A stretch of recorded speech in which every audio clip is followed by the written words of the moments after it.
आज हम बात करेंगे बच्चों में कब्ज के इलाज के बारे में और ख़ास तौर पर ग्लिसरीन सपोजिटरी, जिसे कुछ लोग ग्लिसरीन पोशिट भी कहते हैं, कि सही इस्तेमाल पर। कई बार बच्चों को बहुत ज़्यादा कब्ज हो जाती है।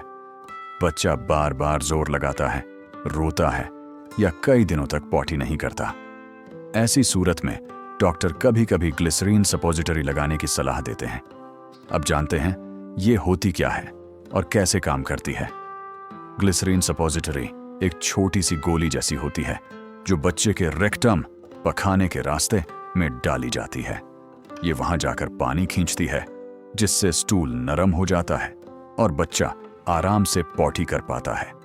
इसका असर आमतौर पर 15 से 60 मिनट में शुरू हो जाता है। अब बात करते हैं कब इस्तेमाल करनी चाहिए। अगर बच्चे को बहुत ज्यादा कॉन्स्टिपेशन है और ओरल मेडिसिन्स, खाने वाली दवाइयां से आराम नहीं मिल रहा या बच्चा दवा पी नहीं पा रहा, तब इमरजेंसी में ग्लिसरीन सपोजिटरी दी जा सकती है।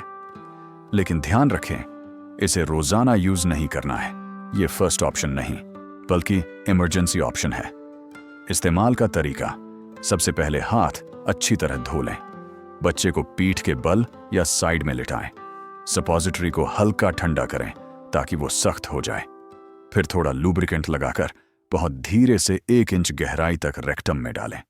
अब बच्चे के बटक्स को कुछ सेकंड तक साथ में दबाकर रखें ताकि सपोजिटरी बाहर ना निकले। कोशिश करें बच्चा 10 से 15 मिनट तक लेटा रहे। डोसेज: नवजात से 6 साल तक के बच्चों को 1 सपोजिटरी, 6 साल से बड़े बच्चों को 2 सपोजिटरी दिन में 1 बार से ज्यादा नहीं। कब इस्तेमाल नहीं करना चाहिए: अगर बच्चे के रेक्टम से खून आता है या उसे इंटेस्टिनल डिजीज है। इंपॉर्टेंट टिप्स: हमेशा डॉक्टर की सलाह के बिना इसे इस्तेमाल ना करें। बच्चों को फाइबर वाली डाइट दें, जैसे फल, वेजीज और पानी ज्यादा पिलाएं।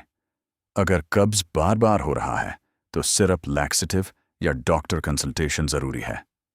नतीजा: ग्लिसरीन सपोजिटरी बच्चों के लिए एक सेफ और क्विक रिलीफ ऑप्शन है, लेकिन सिर्फ इमरजेंसी के वक्त, ना कि रोजाना इस्तेमाल के लिए। उम्मीद है यह वीडियो आपके लिए मददगार रहा होगा। अपने बच्चों का ख्याल रखें और वीडियो अच्छी लगे तो लाइक, शेयर और सब्सक्राइब जरूर करें।